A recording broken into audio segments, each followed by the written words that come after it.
масқара. Намысқа тырыстыңыз ғой. Намыстанып. Мен неге осы бұны аяққа тұрғызбауға деп ізденіп, мен Қытайға бардым. Қытай Бекболова деген атым шықпаса, жер өтеді дедім. Есікті сыртынан жауып кетті деген кезде Тітіркеніп кеттіңіз. тіркеніп кеттім, шықтым дағы. Жоқ, мен высший ғой, почему массажға барамын деп. Оның жасында сұрамаппын. Мен гүлмен керіп тұр. Ардығы мен Москвада оқыдым, Қытайда оқыдым, Турцияға барып келген. Бір балаға нәтиже жасасаңыз, артынан 3 бала келеді. Себебі зомби ғой. Өздері жүреді, бірақ ойлар басқа жақта дейді. Иә, соткамен миларда хаос. 20 ғасырдағыны 21-ге әкелудің қажеті жоқ. Дұрыс айтасыз. Күнделікті күйбең тірліктен бір сәтке кідіріп, табыстың құпиясына бірге үңілейік. Арнамызда табыстайым бағдарламасы. Уақыт өтті, өмір өзгерді, бірақ бір нәрсе өзгермеді. Табысқа деген сенім. Кейде үнсіздік жаңғырудың басы дейді. Ендеше ұзақ үзілістен соң жаңа оймен, жаңа леппен оралып отырмыз. Үзіліс артта қалды. Табыстайым жаңа деммен жалғасады. Қайырлы күн ардақты ағайын, табыстайымның жаңа маусымына қош келдіңіздер. Әр табыстың артында ерекше тағдыр, әр жетістіктің түбінде адамдық тарих жатады.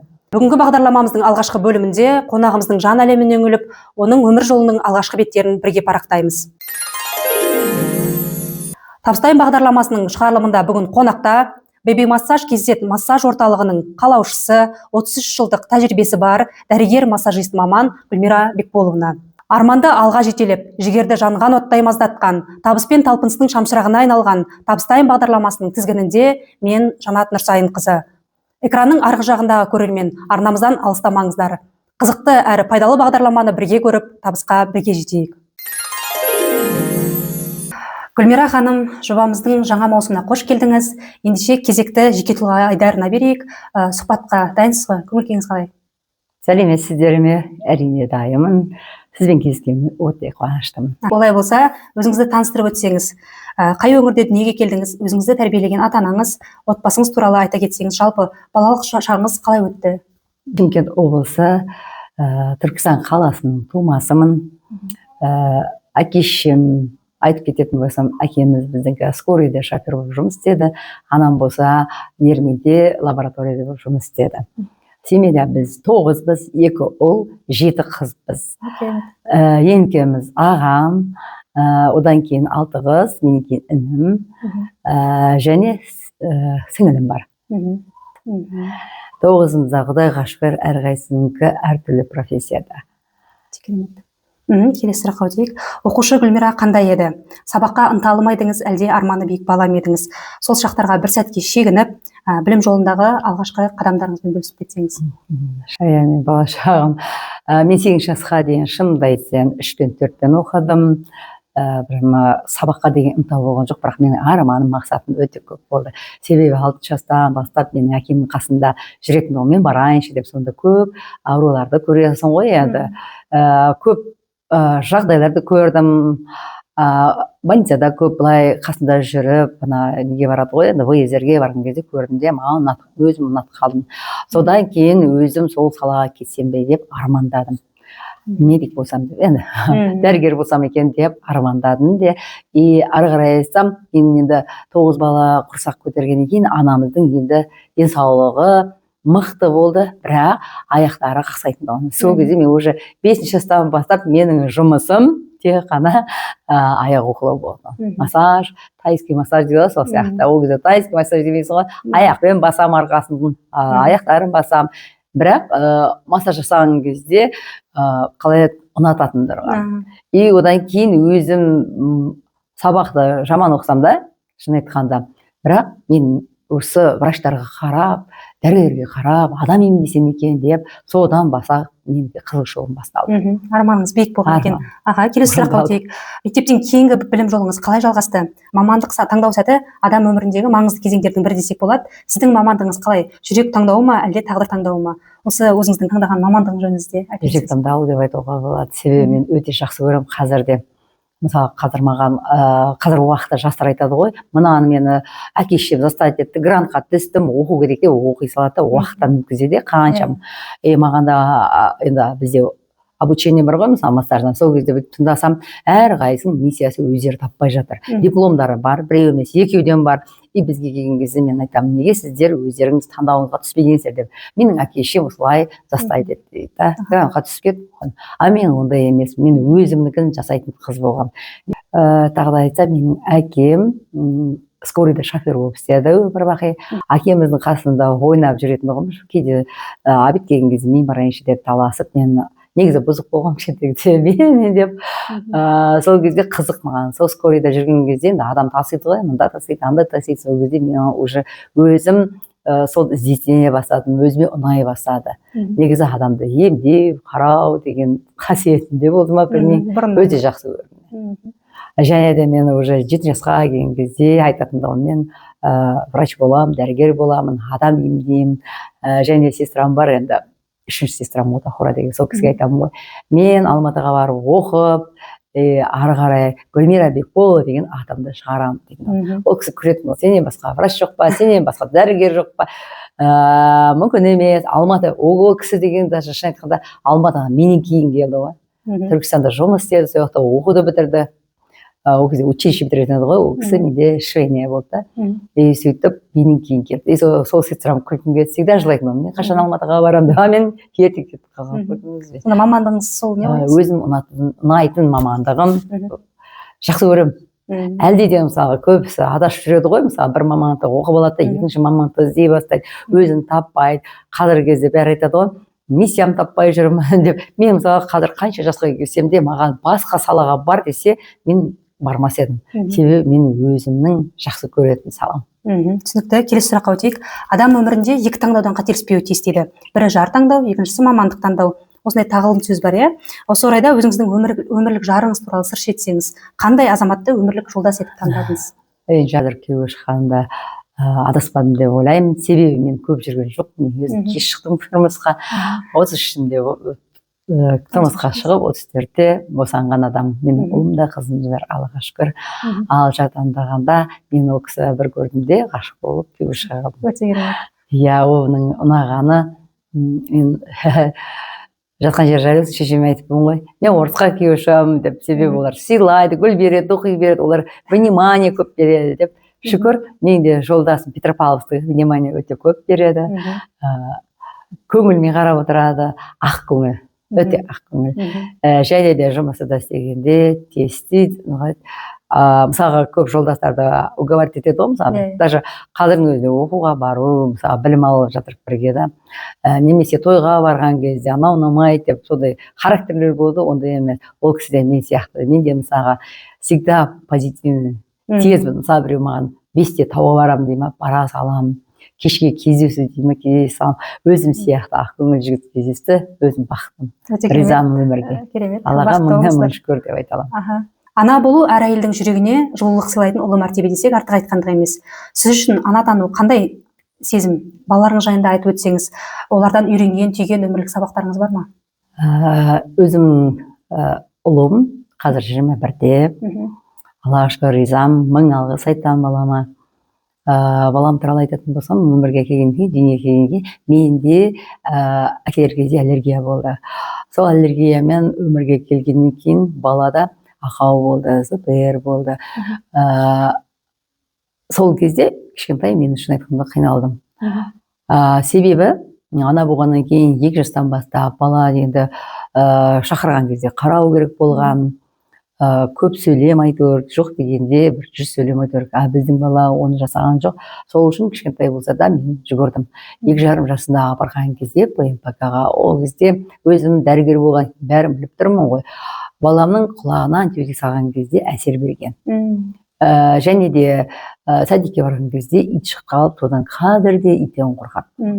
Сол үшін, иә, балам, Аллаға шүкір 21-те институты бітірді, қазір өзінің жұмысын істеп жатыр. Бірақ балама қарап көп нәрсе үйреніп жатыр. Мысалы, қазір көп нәрсені балам әлеуметтік жерлердің бәрін үйретті, қызым да үйретті. Сонымен қазір әңгіме айтсам айтады ғой, көзді ашып көкірегіңіз оятсаңшы деген ақылдар айтады. Оған ризамын, конечно. Себебі біз енді Түркістан қалада тұрғаннан кейін, одан Алматыға келгеннен кейін біздің кезінде осылай болған жоқ қой. И рахмет айтамын. Көп үйренетінім көп, қазір жастардан үйренетінім өте көп. Себебі мен қазір қаншама жастармен бірге әлде де білім алып келе жатырмын жастардан. Қызыңыз жайында? Қызым қазір 18-де, Аллаға шүкір. Қызым енді өте ақылды. Қазір оқуларын бітіріп жатыр, ол да өте ақылды. Даже психолог деп айтсам болады. Мен көп жұмысымды қазір Инстаграмым болсын, ТикТогым болсын. Менде және айтып отырмын ғой, бала ЗПРмен туғаннан кейін өзім сол кезде қиналып жүргенде айтатыным, аналар қиналмасын екен деп. Сөйтіп, Аллаға шүкір, ПМБК кабинетін ашам екен деген, коррекционный центр. Сөйтіп шүкір, ПМБК кабинетін аштым қазір, 50 бала келеді, тегін оқып жатыр, аналардың енді ризығы мол. Қызым сол жұмысты атқарады. Себебі государстводан енді келеді ғой, үкіметтігі болғаннан кейін 3 ай сайын комиссия келеді, документ тексереді, мысалы логопед, психолог, диетологтардың. Және де қазір білім қандай, келгенде қандай болды, кеткенде бала қандай болып жатыр. Соның бәрін жұмысын қазір мен қызым атқарып жатыр. Көмекшім қызым. Тамаша. Сол үшін айтып отырмын, қазіргі жастар білімді деп мың алғыс айта аламын.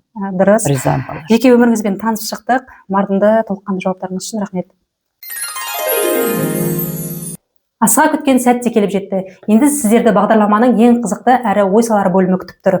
Бұл бөлімнен сіз өзіңізге пайдалы кеңес, қажетті ой, тіпті бір сәттік шабыт алуыңыз да мүмкін.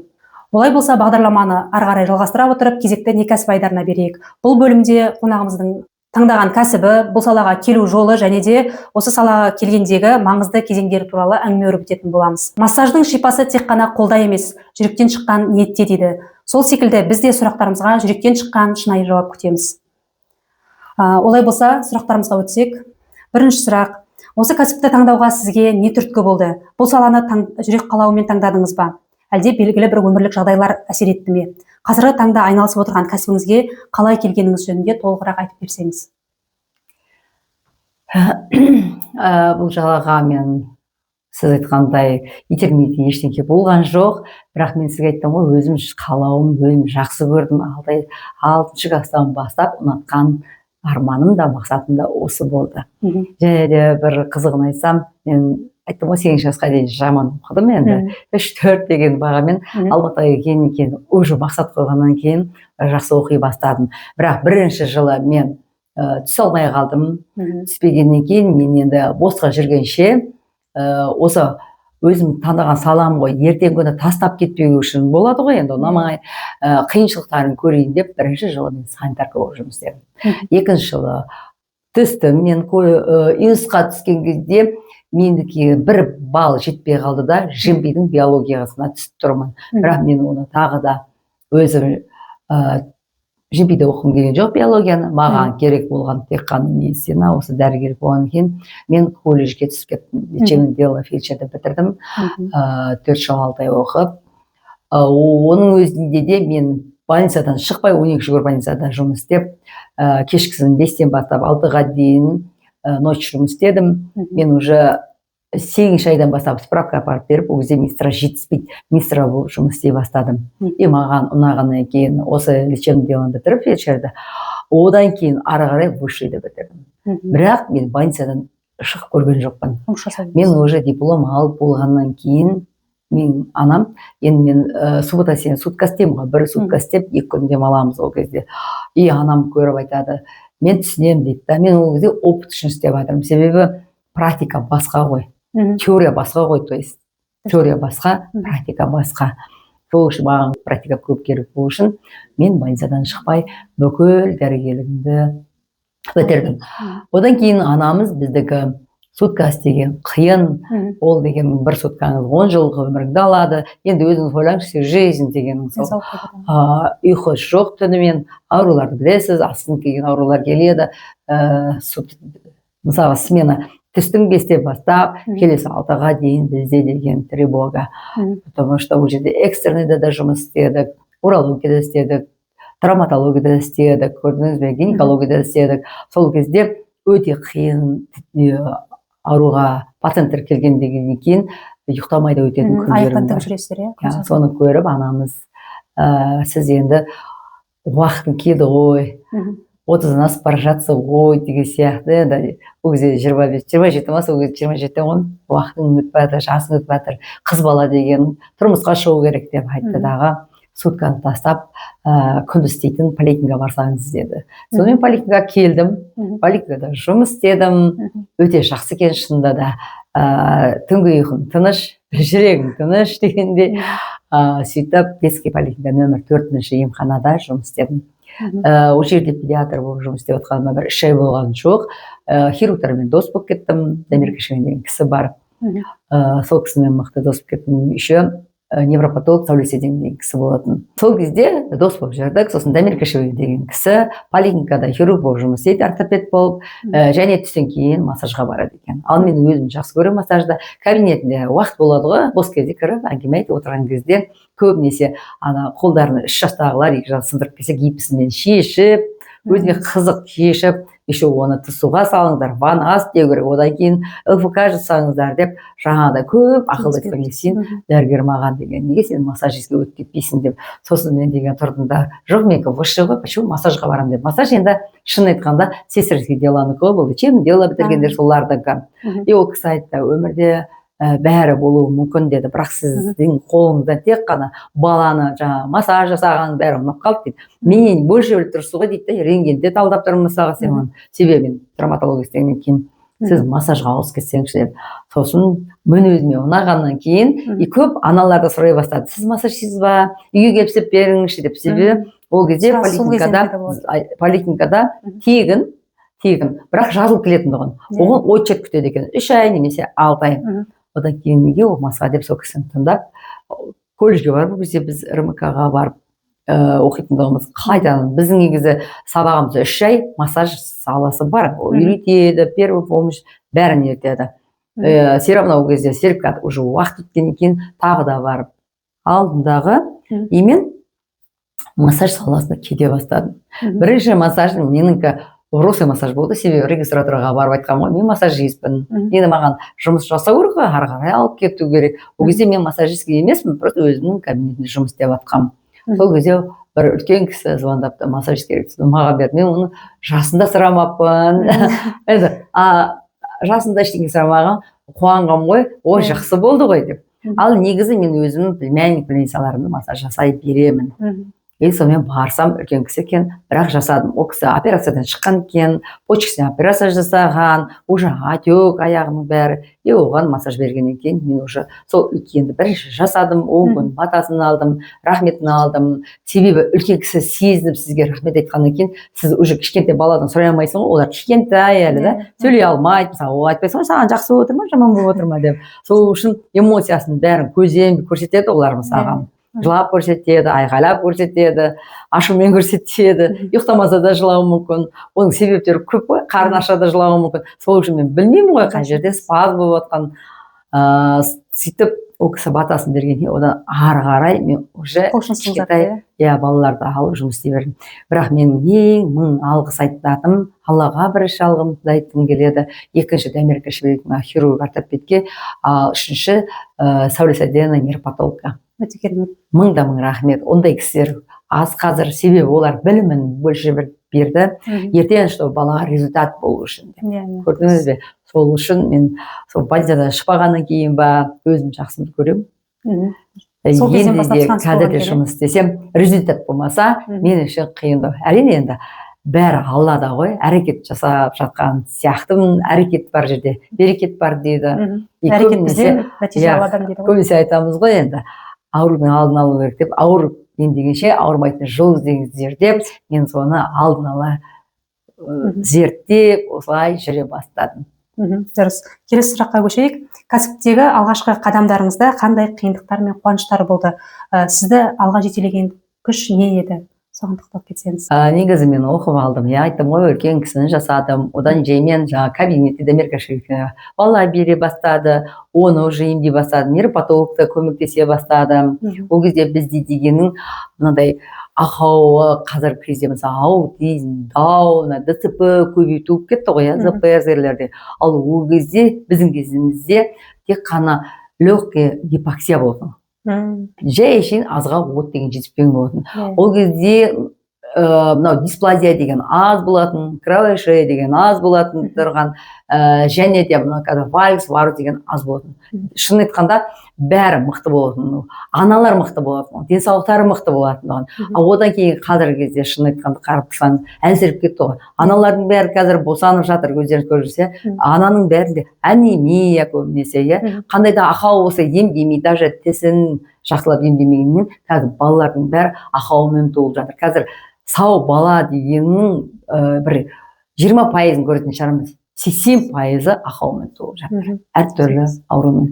Соны зерттеген кезде мен бірінші шын айтқанда жұмыс істеп жүрген кезде мысалға мен көбінесе гипоксия, внутричерепное давление, потом микроцит, гидроцефалия, ДЦП, дауна келген кезде уже мен іздене бастадым. Оған дейін сау балалар келетін болған. Балаларға 3 айдан кейін оздоровительный массаж жасайтын поликлиникада. Бара-бара уже 1 жыл асқаннан кейін қиындата бастадым. Ақаумен келе бастағаннан кейін мен іздене бастадым. Мен шын айтқанда уже сағат 8-де жұмысқа кірем, 4-ке шығам. Бізде сол кезде 12 бала массаж жасау керек болғанбыз. 12 баланың 12 диагнозы болды. Көрдіңіз бе? Әсіресе мен уже 3 жылы ДЦП-ға барған кезде, үйіне выездге, мен бірінші рет көрдім ДЦП-ны. Сол кезде мен уже оны көрдімде, өзім шын айтсам, жүрегім ауырып қалды. Мен неге осы ДЦП-ны аяққа тұрғызбаған деп ізденіп, мен Қытайға бардым. Қытайға барғанда енді кәнеше қиын болды. Өз тіліңді білмейсің, баратын жеріңді білмейсің енді. Өзің ойлашы, басқа мемлекетке барғанда. Бірақ мен бірінші жылы қиналып барған кезде көп қиыншылықтар болды. Ал екінші жылы мен уже өзім о жерде енді первый очередь аласың ғой. Бірақ кірген кезде, визамен кірген кезде, мысалы 10 адаммен кірсем, 10 адамның 10 түрлі о жақта нелері бар, жұмыстары бар. Мысалы мен массажист болып 2 адам бардық. Ал 8-і товарға баратын. Көрдіңіз бе? И бізге қиын болды. Кіруіміз оңайда, шығуымыз қиын болды. Себебі 10-ау бірге шықпасақ, өздеріңіз білесіздер, ол кезде жібермейтін оған. Сөйтіп қиыншылықтар болды. 10-та жеңдік. Одан кейін 3-ші, 4-ші жыл барғанда уже жеңілдеу болды. Өмірдің қиыншылығы болады, бірақ төзе білу керек. Мен қиыншылықтарды жеңуді жақсы көремін. Енді қиыншылық болмай ақ қойсын. Но өзім сондай адам. Дұрыс. Келесі сұраққа өтсек, олай болса, филиал ашу тек кеңею емес, жауапкершіліктің де артуы деп есептейміз. Ендеше осы алғашқы орталықтан соң жаңа филиал ашу ой қайдан келді, және басты назарды не нәрсеге қойдыңыз? Ыңғайлы орынға ма, командаға ма, әлде сұранысқа байланысты ма? Осы филиалдарыңызға тоқталып кетсеңіз. Филиалда жауап беретін болсам, негізі тұрмысқа шықтым ғой. Мен тұрмысқа шыққан кезде жолдасым менікі физкультурникті бітірген, диплом физкультурник болған. Бірақ ол кісіге де мен өзім шынды айтым, ұсындым, неге сізге дәрігер болмасқа деп. Себебі маған массаж жасағанда ол кісінің биологы бар. Өте адам емдейтін қасиеті бар. Енді болады ғой біреулер қасиетіне бағынбайтын. Солай жүргеннен кейін ол кісі мені тыңдап, медицина бітірді, лечебное дело тоже. Күндіз жұмыс істеп жүріп, кешкісін оқып бітірді. Қалай бітірді, солай оны мен брусный массажға жібердім. Ол дегеніміз қалқаманда 7 жыл жұмыс істеді ол кісі. Көрдіңіз бе, енді екеуміз бір салада болғаннан кейін бізге жеңіл болды. Жеңіл болып жүрген кезде маған өзімнің директорымыз бар, ол өзінің үйіне немерелерін, 3 немересіне жасатты. Сол кезде ол кісі маған ұсыныс айтты. Неге саған ол кезде енді ашылып жатқан ИП, осы аренда алу деген. Неге сіздер мықтысыздар басқа жандарға көмектеспеске деді. Ал менің ештеңе жоқ, біз қорқақпыз ғой. Қорықтым. ИП ашу, аренда алу, біз деген ары қарай машина жетіп кетті ғой. Ана қосу деген себебі біз найымда жұмыс істедік қой, осы поликлиникада істедік, поликлиника мықты болды, зарплатасын аласыз, одан кейін түстен кейін өзің жұмысқа барасың, оны аласың. Біз үшін жақсы болған. Сол кісі ұсыныс тастағанда, уже осы аша бастаған кезден мен де ойым кетті. Басқа кісілерге көмектеспекке деп. Себебі выездге барған кезде уже үлгермейсің ғой, екеуміз ғана жұмыс істеп жатырмық қой. Ол кісі менің қасыма келді, детский поликлиника, екеуміз бірге бір кабинет істедік қой, и үлгермейміз, халықтар күтіп қалып жатыр. Сол үшін ол кісі ұсыныс бергеннен кейін мен ол кісіге барып айттым, сіз маған көмектесіп, ол кезде СС бар дейсіз ғой, кабинет бар, и сол кісі маған айтты, көмектесемін деді. Сөйтіп кішкентай осындай бір комнатаны алып, мен өзім жарты ставкаға шықтым, сағат 8-ден 12-ге дейін жұмыс істеп, жарты ставка істеп, уже халықты принимать, қабылдай бастадым. Себебі бізде орталығымызға Истарам жайып кетті ғой, қай жылы шықты, мен сала беретін ғой, мынаны емдедім, мен жаққа оқуға баратырмын, мынадан келдім деп, и халықтар Алматы емес, Алматы облысы, қала бойынша бүкіл әлемге бастады. Ақтау, Атырау, және бүйтіп қойым, сіздер қаяқтан естіп аласыздар. Истарам дейді. Мен Истарам жүргізіп те білмеймін. Жай асалымда сала салам, ана мамаша бір үйретіп кетеді, ана мамаша бір үйретіп кетеді. Сөйтіп, бүйтіп, сонымен әлемге халыққа көріне бастадық. Және де одан кейін кабинет үлкендей бастадық. Екеуміз үлгермей жатырмыз. Аллаға бірақ сансыз мың шүкір деп айтам, Алла ғой, осы миымызға салынып жатқаны ше, неге үлкендеу алмасқа деп. Сөйтіп үлкен кабинет тағы алдық. Сөйтіп неге қасымызға шәкірт тәрбиелемеске деп тағы да шәкірттер тәрбиелей бастадым. Сол шәкірттер тәрбиелей бастаған кезде бұл жерде бірінші рет Көкшетаудан келді. Сіз мені оқытыңызшы деп.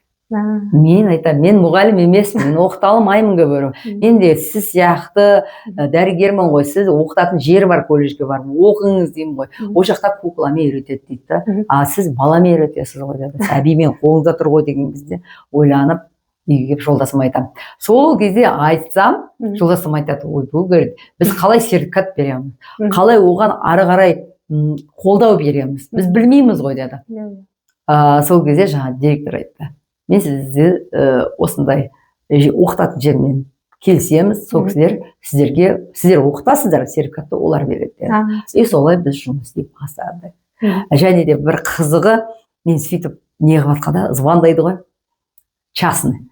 Сізді естідік, мықты екенсіз, бізге жұмысқа келіңізші дейді. 2-ақ сағат сабақ бересіз дейді. Ол қандай десем, сіз обучение бересіз, массаждан тек қана дейді, массаждың бәрін үйретесіз дейді, и зарплата алып отырасыз дейді.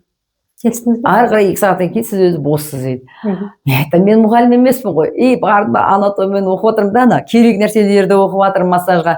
Мен потому что дайын емеспін ғой. Мен тек қана поликлиникада неше жыл жұмыс істеген опытым бар ғой, бірақ қасымда қорықпайтын, бірақ қорықпаймын, себебі ортопедім, хирургым тұр, және нейропатологым тұр ғой. Бәрін біліп тұрмын, бірақ оған қолына барып сабақ білім беру үшін ойландым да. Олар да сондай. Сертификатты өздері бере салады, а мен практика жүзінде оқытасыз. Мұғалім болып, шағын массажды үйретемін.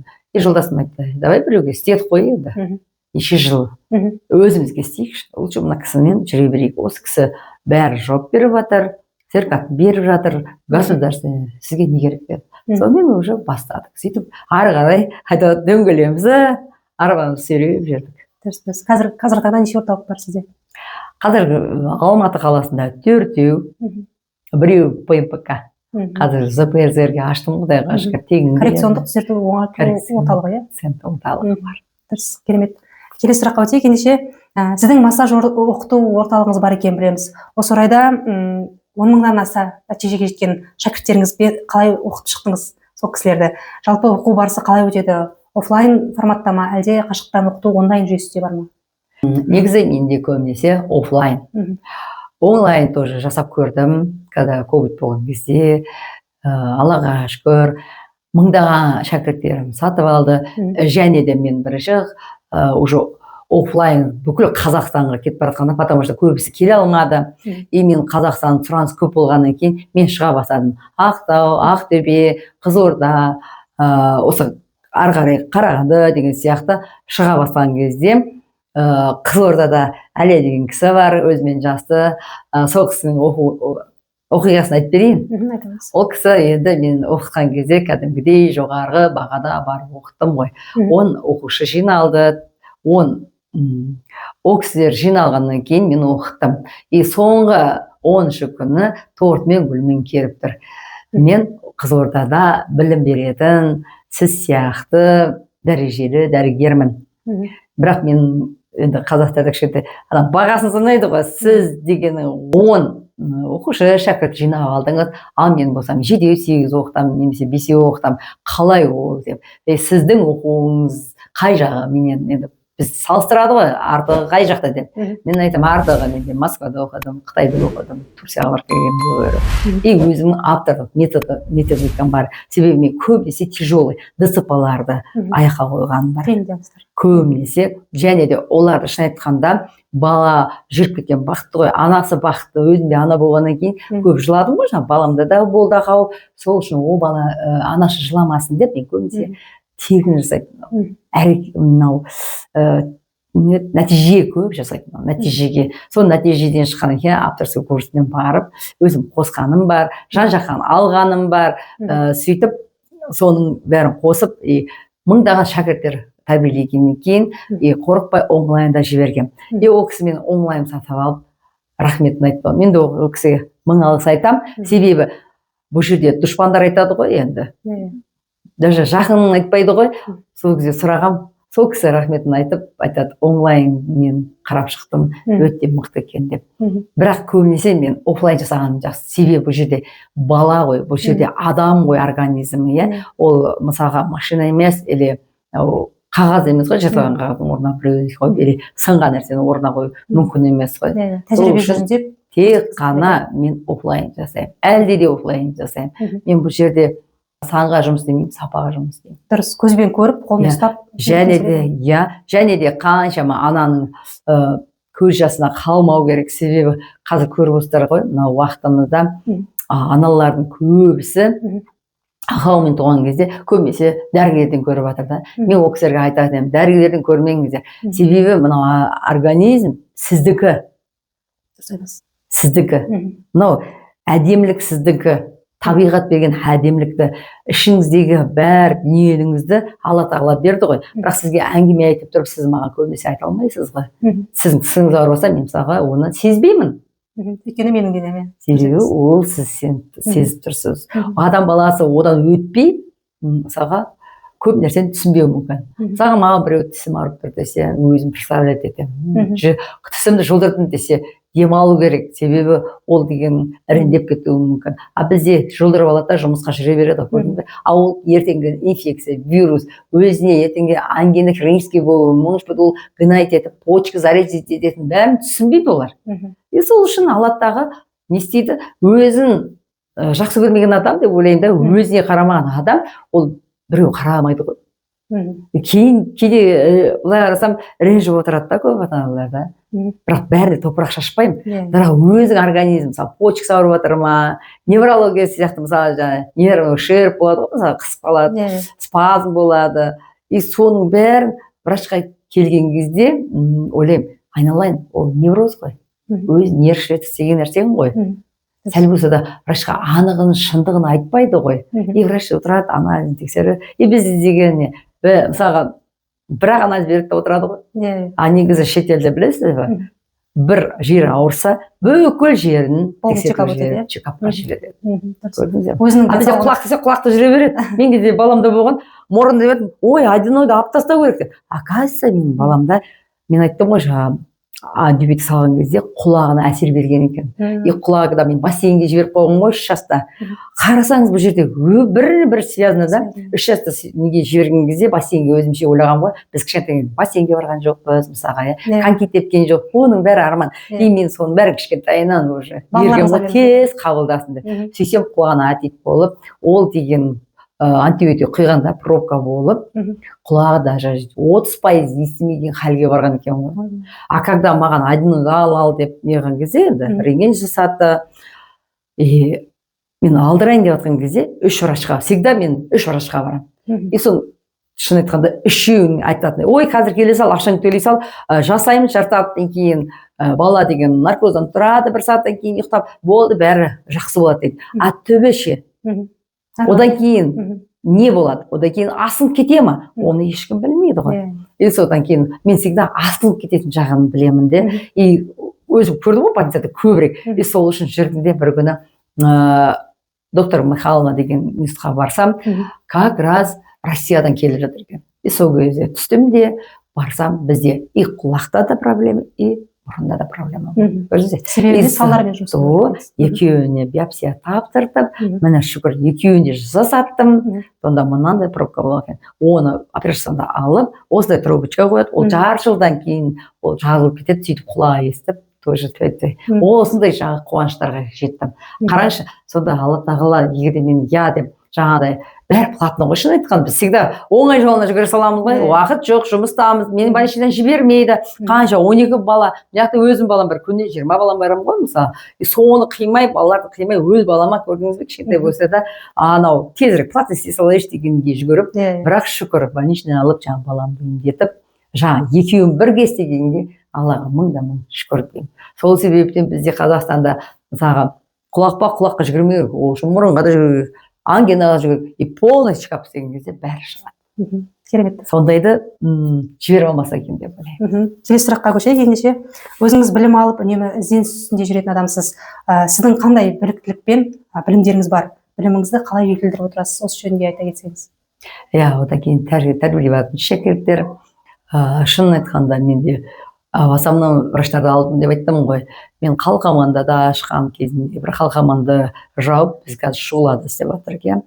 Көп деген өзімнің шәкірттерім мен уже өлгеннен бастап бізде мысалы жоқ дегенде біз договорға отырмайды екенбіз ше, ол кезде қандай мықты деген шәкірттерім болған екен, келеді айтады 1 жыл мен сізден үйренемін, немесе 2 жыл, содан кейін аша бастаймын деп. Өзі опыт алғаннан кейін олар уже аша бастайды.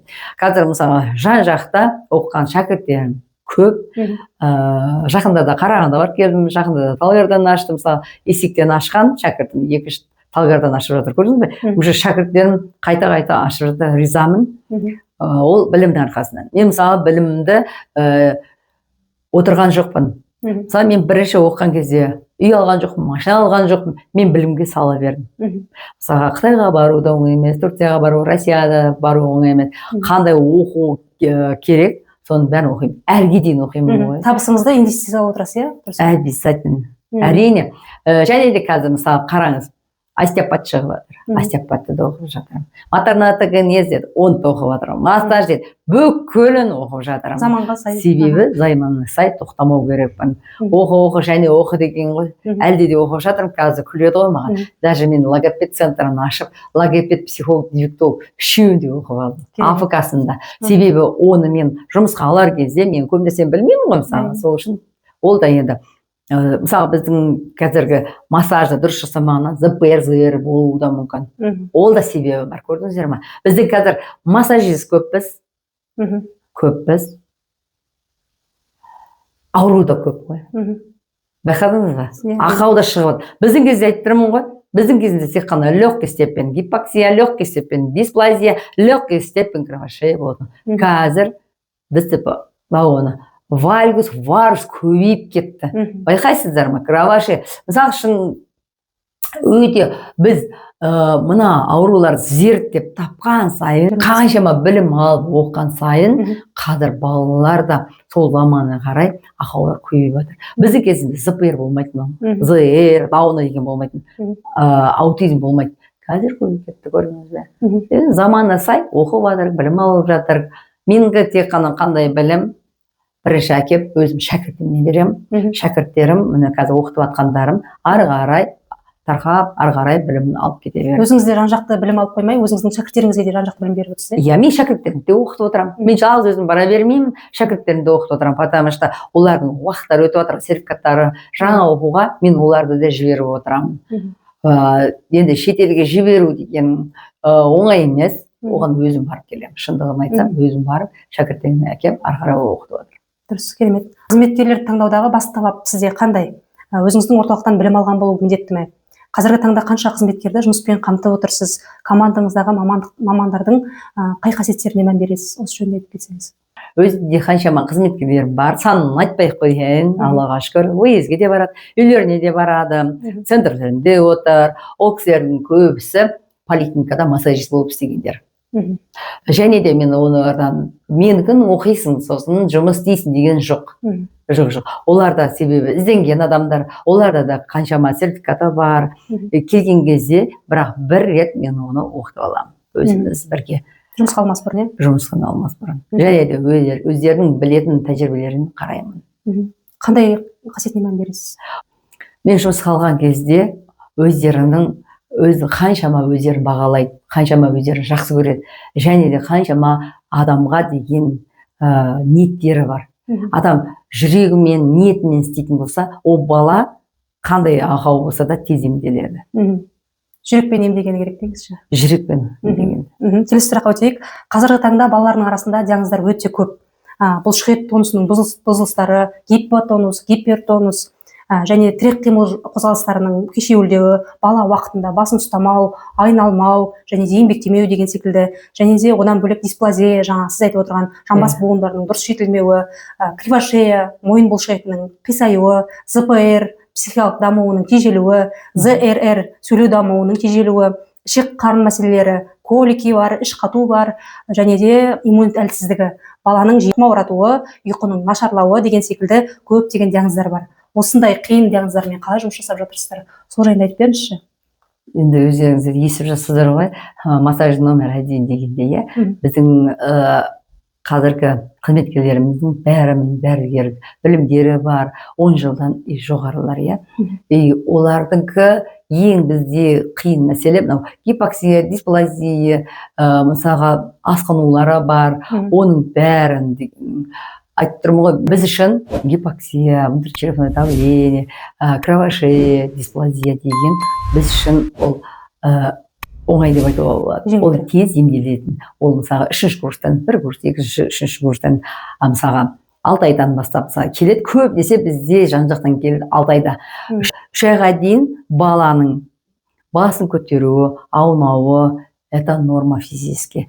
Ал 3 айдан ары қарай, егер де басын көтере алмаса, аунамаса, 6 айға келіп, ойыншықты алып, аузына апарамаса, немесе ары қарай 7 айда еңбектеп отыра алмаса, 8-9 айда мысалға бала өзі отырып, аяққа сүйеніп, 1 жаста тұрып, 1 жас 2 айда жүру деген нәрсе жасай алмаса, ол ата-анаға да қиын, бізге де қиын болады. Бұл жерде бірінші бала келген кезде 3 айға дейін күтім керек жақсы. Көрдіңіз бе? 3 айға дейін бала жақсы күтсе, ары қарай баланың дамуы тез. Бізде наоборот 3 айға дейін бала ұйықтай беру керек, жаңағыдай жыласа норма деп ойлайды, іші ауырса, вздутие болса, ол да норма деп ойлайды. Жоқ, бұл жерде іші ауырып жыламауы да мүмкін. Ол баланы спазм болып, мойны қисайып, арқа тартып, түнімен ұйықтамай, миына қан құйып кеткенде балаларды көргенбіз.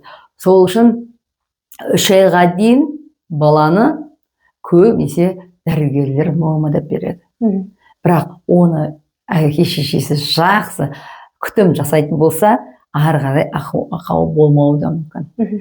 Бізде күтеді ғой. 3 айды күтеді, норма дейді, бәрі анализді тапсырады. 6 айды күтеді, жақсы. Әсіресе қазір неге ДЦП, прививка салғанда бала дегенің ДЦП отырды. Әрине, потому что туған кезде аналардың бәрі анемиямен туып жатыр. Айтырмын ғой, өздерінде почкасы ауырады, гинекологический болезньдер бар, эндокринический зобтары бар мысалға, өпкелегіштер, дұрыс ұйықтамайды, дұрыс тамақтанбайды, соның бәрін ұмытып кетеді, и баланы ары қарай дамытпай қояды ғой. Бұрында бізде поликлиникаға келген кезде, мысалы, істедік қой, оздоровительный массаж жасайтын. Ол 2,5 айлық болсын, 3,5 килодан 3 кило, 2,5 килодан бастап ары қарай істей берді. А қазір очередь үлкен поликлиникада тегінге жағдай жоқтар, конечно, жазылады ғой, қазір бәрінің жағдайы бар. Бірақ очередь үлкен. Сол үшін баланы туғаннан бастап бірінші белгілерін көру, алғашқы айда. 1,5 айда осмотрға бару, 3 айда осмотрға бару, 6 айда бару, 9 айда, және 1 жас 2 айда жүріп кеткен кезде бару. Біз мысалға дисплазия ең қиын болып тұр ғой. Біз 6 айдан бастап келсе, ода рентген бәрін алып келеді ғой. Біз сол кезде уже 9 айда қандай болады? 1,5 жаста уже жүріп кеткеннің өзінде де рентген тіреу дейді отырамыз. Бізде әр дәрігер сондай. Себебі ертең 1,5 жастан кейін, сіз айтқандай ЗПР болмау үшін, вальгус варус болмау үшін, майтаған болмау үшін, немесе қазір сколиоз, даже кішкентай балаларда осанкелер болып жатыр, солардың бәрі болмау үшін біз соның бәрін анықтап, бәрі қадағалап отырамыз. Бірінші курстан өту керек. Мен нәтижеге ғана жұмыс істеймін. Айтамын ғой, даже оқыған оқушыларға бір балаға нәтиже жасасаңыз, артынан 3 бала келеді. Тек қана нәтиже. Бұл жерде ақша дегенді ойламау керек. Тек қана результат. Назарды нәтижеге қоясыз. Нәтижеге қоямын. Сарафанный радиомен көптеген адамдар алғысыңызбен келді. Мысалы бізге сотка болған жоқ қой. Сарафан радиомен бір-біріне естіп, мысалға. Мен даже кішкене, мысалға, телефон жоқ кезде, мына сотовый жоқ. Үйге келем, мысалы өзім өзі бойдақпын, массаж жасап жүрмін. Сонда кабинетке барады, Гүлмира Бекболовна, сіздің үйге шақырсам қалай, себебі мына жерде 3 ай уақыт кетеді екен, оған дейін баламды сізге бір тексеріп массаж алсам екен. Өзіміз үшін деп келген кезде ризамын да, сол кезде визитка беремін, ол визиткамен кешкісі кішкентай қолға жасалсын, ол кезде тетрадь қайшының кесесінде Гүлмира Бекболовна телефон домашний еще береді. Үйге келем, уже 8-9-да келем ғой, шынын айтқанда. Түстен кейін 10 бала жасаған деген, это итог, ол кезде пробка жоқ. Мен арбита, Таугүл, акцияға дейін барам. Үйде жаяу барам кейде қозғалмайтын. Сондай деді. И кешке келесің, уже тамақ ішіп болған кезде телефон шырылдайды. Мен уже келесі, уже 10 күн, 10 адам бітпей жатып, келесіне уже адам. Сөйтіп, сарафанмен жұмыс істеген адамбыз. Бірақ бір намысымды айтайын ба, бұл намысқа неге оқи бастадым, оқи берем, неге іздене берем, себебі жадым. Бірінші оқып келіп, жұмысқа енді кірдім, жұмыс істедім, дисциплинадан түсінбей жатыр. Мен кішкентай сәби, өзімде бала да жоқ қой. Сол кезде маған заведующий айтамын да, дисциплинадан түсінбей тұрмын. Кішкентай көмектесіп жүрмін, қалай жұмыс істеу деген кезде, бізде ол кезде 6 массажист болдық. 4 орыс қызметкер болды, 2 қазақ болды. Біреу сәл апа. Одан сұрасаң, всегда білмеймін, сен оқып келдің ғой деп айта береді. Сосын енді түсіндім, может быть, кішкентай. Апа болғанда да пенсияға енді шығайын деп жатқан кісі ғой. И ол всегда қасына жолатпайтын. Бірдеңе сұрасам, сұрасай, жоғарыдан врачтар біледі деп итере беретін. Мен ол кісіні түсінемін қазір ше. И потом анда барып заведующий айтты, Катядан сұрасайшы деді. Катя бәрін біледі ғой деді. И Катя деген менен бір 3 жас үлкен қыз. Енді баласы бар, массаж жасаватқан. И кірдім бе, бола ма екен дедім, болады деді. И массажды қарап тұр едім. Ол кісі алдынан неге қарап тұрсың деді. Сосын мен тұрдым да, маған заведующий рұқсат берді. Сіз қалай жұмыс істеп жатсыз? Соны көріп ал деп айтты деген. Бүйтіп бетіме қарады да, сен оқығансың ғой. Неге мен сені үйрету керекпін? Есікті сыртынан жауып кетті деген кезде шықтым дағы, өзім шын айтсам көңілім түсіп кетті де, анау фот не дейді, мелкий машина немен тіркеніп кеттіңіз. Тіркеніп кеттім, шықтым дағы. Неужели мен осы істеп жүрмін ғой, істеп отқаным шынымды айтсам 5 ай болған. Көп білмейсің ғой 5 айды. Неужели мен сол фото бітірдім ғой? Неужели сондай сөз естідім? Масқара. Намысқа тырыстыңыз ғой. Намыстанып. Сосын сол жерде тұрдым да айттым, табандылық сол кезде басталды. Гүлмира Бекболовна деген атым шықпаса жер өтеді дедім. Бардым да басқалардан қайтадан оқи бастадым кешкісін. Массажды итеріп тастадым. Жұмысымды істеймін. 8-ден 4-ке дейін жұмыс істеймін. Түстен кейін уже ең сондай, ол кезде енді ашылып жатқан осындай бизнес, оқыту, білім, массаж білімі деген. Асамнан бізде шын айтқанда орысша болды, бір екінші кукла үйрете бастады. Кукла үйрете береді, кітапты оқимын түсінбеймін ғой. Вот видите, содан кейін табағын қыр. Ары қарай намыстырыш үшін жаңағыдай шетелге шыққаным сол себеп. Білім жетілдіріп отырдыңыз, иә? Жетілдіріп. Керемет. Келесі сұраққа өтейік ендеше. Ата-аналар көбіне білместікпен мынандай қателіктерді жіберіп жатады. Әлі кішкентай, өзі түзеліп кетеді деп күту, не болмаса алғашқы алтын кезең дейміз ғой, 1 жасқа дейінгі кезеңді өткізіп алу, баланың дамуына массажбен жаттығу керек кезде дәрімен шектелу, және мамандардан кеңес сұрамай, көбіне қазір ғаламтордан, интернеттен жүгініп жатады, иә? Сол жөнінде ата-аналар нені білу керек? Қандай кеңес бересіз жас ата-аналарға? Қазіргі аналарға бәрі доступный дейді ғой. Бәрі бар ғой. Ресторан бар, абысынкасы бар, подружкасы бар, врач өздерінің туысқандары бар. Қазір бәрі дамыған заман. Бірақ сол ютубке сенің қажеті жоқ деп айтамын да. Және де абысынкада там 9 айда жүріп кетті ғой дейді ғой. Оған сенуге де болмайды. Жаңа қазір біздің ата-енеміз бар ғой, әке-шешеміз айтады, сендерді міне бақтық қой. Мысалға Құдайға шүкір 9 бала өсірдік. Неше сендер бізді тыңдамайтын дегендер бар. Мысалы дисплазия десе оған мән бермейтіндер бар, иә. Мойын қисық десе де мән бермейді. Ертеңгі күні оның ақауы қандай болатын. Немесе бала дегенің сарғыш, билирубин туып жатыр, иә, желтуха қазір. Каждый второйда, иә. Соған мысалға мән бермейтіндер бар. Сол үшін қазіргі кезде қалай көтердің, жүктелі болдың, дәрігер қандай анализ тапсыр дейді, қандай витамин іш деп жатыр, соның бәрін орындау керек. Әрине қазіргі кезде жастарда ұйқысы дұрыс емес, тамақтану өте нашар, фастфудтар жейді, өмір бақи қазір, мысалы біздің кезімізде су, чай ғана болды ғой, мысалы айран, сүт қана іштік, қазіргі ішетіндер немене? Үлкен напиткілер ғой. Ішпейтін, даже коланы өзі адам өлтіріп бара жатыр. И солардың бәрі адамның ішіндегі өздері уландырып алады дағы, бала көтергеннен кейін ол енді бір күннің ішінде тазаланып кетпейді ғой. Түсінесіз бе? Даже мінезі де бір күнге қалыптаса алмайсыз ғой. Сол үшін оны жасамау керек. 20-шы ғасырдағыны 21-ге әкелудің қажеті жоқ. Себебі бізде қазір кір жумайды ешқайсысы. Жаяу жүрмейді. Бәрі такси, айттырмын ғой, қасындағы өсіп тұрған тал, біздің табиғатты бағаламайды ғой. Жүріп кетті, осындай тал бар ма дейді. Кейде мамаша айтамын ғой, мамаша, мына жерде осындай тал бар, немесе мынандай магазин бар, соға дейін көрмеген ғой. Көрдіңіз бе? Зато соқыр қазір жастар. Себебі зомби ғой. Өздері жүреді, бірақ ойлар басқа жақта дейді. Иә, соткамен миларда хаос қой. Сонымен өмір сүргеннен кейін, әрине, міне ақпарат көп болғаннан кейін адам деген өзгере бастайды ғой. Таңдамай мендік бастайды. Мен білем өзім, мен өзім тудым деп. Иә, білсін. Бірақ қазіргі кезде, мысалы, екіқабат болсаңыз, қаншама кабинеттер бар ғой. Психология, стресс алсаң, психология кабинеті де бар, психологтармен можно сөйлесуге, акушеркалары бар, гинекологтары бар, которые не үшін витаминдер, не үшін нан ішу бергеннен кейін, значит, не істеу керек? Оның бәрін уақытта өзімен жеп, ішіп, и бала көтеру. Бізде еще бала көтергенде бүйтеді ғой. Гинеколог или бірге болса, всегда УЗИге барғанда ол или қыз деп барады. Ол керек па, олды тілеп барады. Айналайын, бірінші адам баласы дені сау бала өмірге әкелуді ойлану керек. Өзін күтпейсе, қыз кезінде, екіқабат кезінде әрине өзін күтпейді. Себебі келін болып туғаннан кейін өзіңіз білесіз да, келіннің атқару керек деген міндеті бар. Сөйтеді өзін жоғалтып алады дағы, іздеп жүреді басқа жақтан. Мен всегда айтатынмын, айналайын, сен өзіңді жан жақтан іздеме.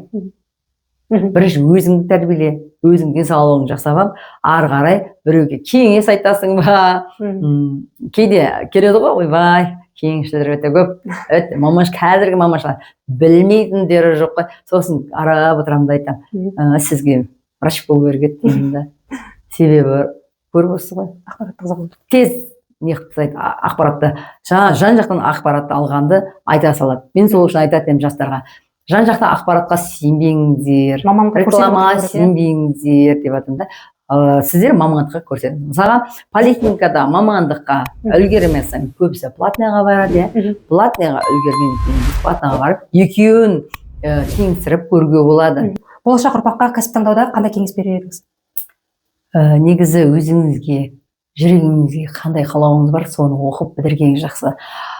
Себебі мен студент кезде қарағанда 50 жастағылар бізбен бірге оқыды. Сол кезде айтатын ол, 50-де адам оқиды екен ғой, медицинаны деп. Олардың армандары, мақсаттары болған екен. Медицинаны оқып, ары қарай өзін, жұмысын, табысын тапқысы келген екен. Сол үшін осы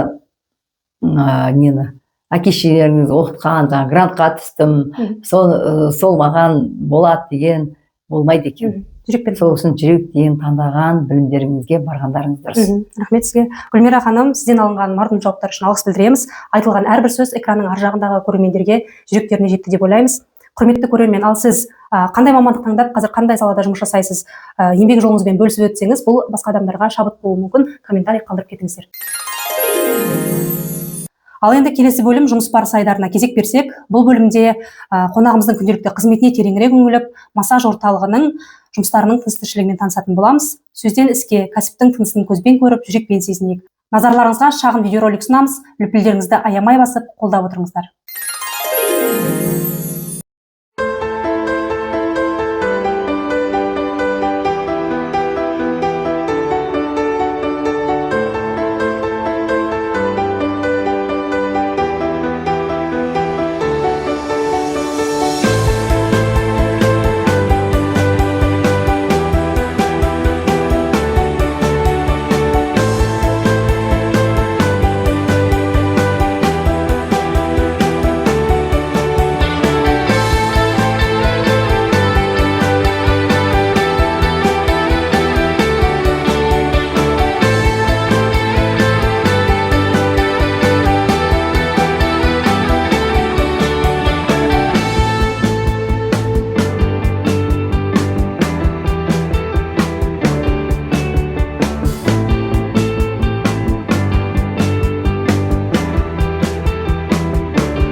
Сонымен ендігі кезек қызықты сұрақтар айдарында еркін форматта ой бөлісіп, сергіп алатын бұл бөлімде қонағымызды басқаша қырынан танитын боламыз.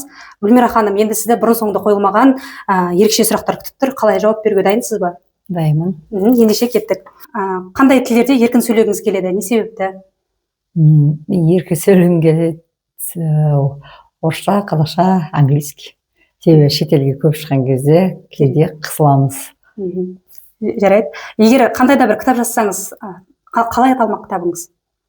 Мен көбінесе массаж туралы айтатын, денсаулық туралы жазушы едім. Жарайды. Келесі сұрақ, кімді үлгі тұтасыз? Кумиріңіз кім? Біздің Роза Рымбаева, Нағима Ескалиевна, Мақпал Жүнісова дегенді жақсы көрсететін. Және де қазір Алтай Жорабаева да мықты.